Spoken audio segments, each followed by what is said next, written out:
this? You don't know more about it because due to the propaganda, when you think Tamil, you automatically think tiger.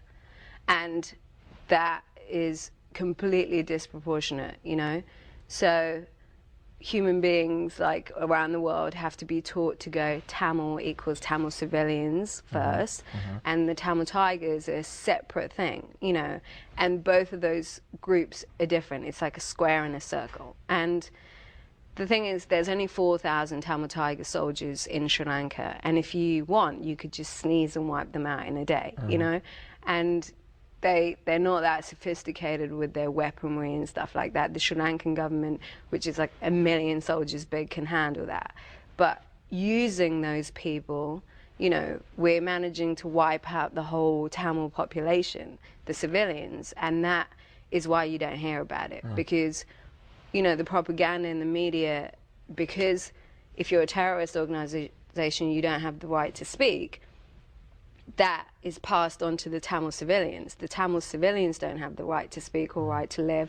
They don't have any liberties. So that's been like the key thing, that when you think Al-Qaeda, you're not thinking Afghanistan, you know, that if you want to go and fight and kill Al-Qaeda, then you can, but you can't wipe out Afghanistan, you know?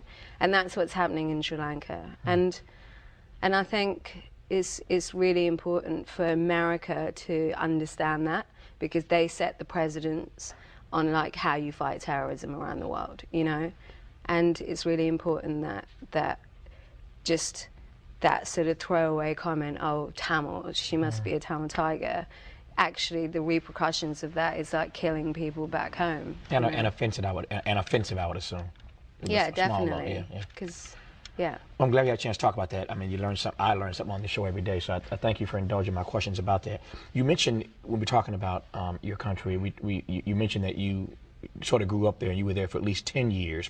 But there were some other years where you weren't there. And I was reading about your background. You've lived like a lot of places. How has that impacted your music, your sound, your style, the fact that you... Well, I've lived in India too. Right. And London and... Yeah. I've just always traveled because, you know, that's what you do when you're a refugee. Yeah. And I think it's just, it's impacted me because I'm not judgmental, you know, and I like to hear things from the horse's mouth, and I use my own brain to make judgments about what the truth is and what isn't. And I know it from my own experiences what that is, you know. And I think it's always been, that's the thing about my music. Like, I wanted to become a musician and help like some sort of change, or stand up for what I believe in, or use music for what it's supposed to be for, you know. And so it wasn't really about getting fame and success and becoming a celebrity and selling records. It was more about bringing together an opinion or a point of view of the other that doesn't usually get, you know, that doesn't usually get heard in the mainstream. You know, there are a lot of artists who shy away from that. They don't want to bring their truth, whatever that is, into their music. They just want to entertain people. But music, you know, music was also used for social change. It's not a bad word, you know. And I think we just kind of shy away from it because, yeah, the pressure of being successful and the pressure of being like sexy and standing up for nothing is just so big, you know. You know what I mean? And yeah, I like that. Yeah, so I think that is, you have to be pretty tough to like fight that. And the fact that I kind of had the experiences that I had made me so, you know, tough and thick-skinned that it didn't matter what anyone put onto me, but it was more about what, you know, the people that I was representing. Yeah. Tell me about the song for which you were nominated for this Academy Award. Paper Planes? Yeah. Yeah, that's kind of like it's kind of stirred up some emotions.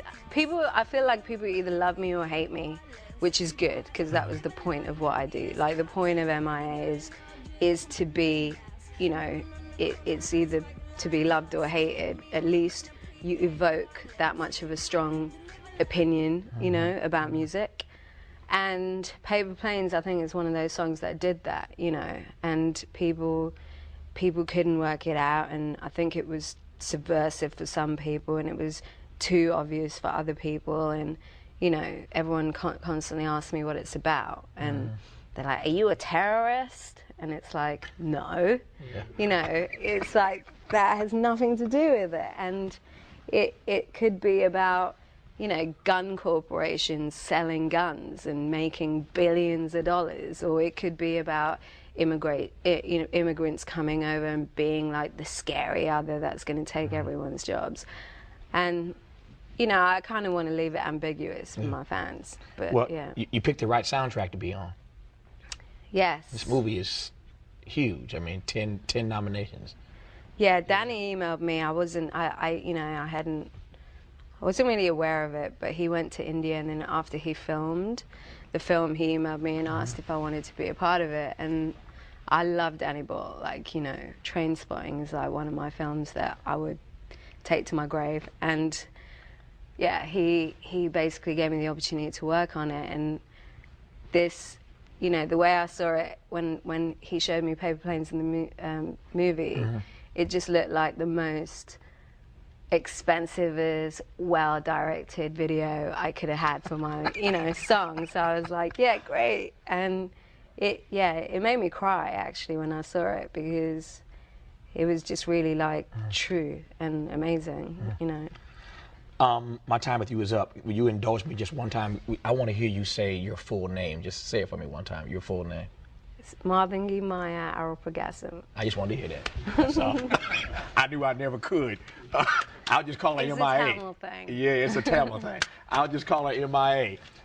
She's nominated for Grammys, Academy Award, Baby Do on Grammy night. What a year it's turning out to be for MIA. Congratulations on this and all of this, and we're glad to have you on.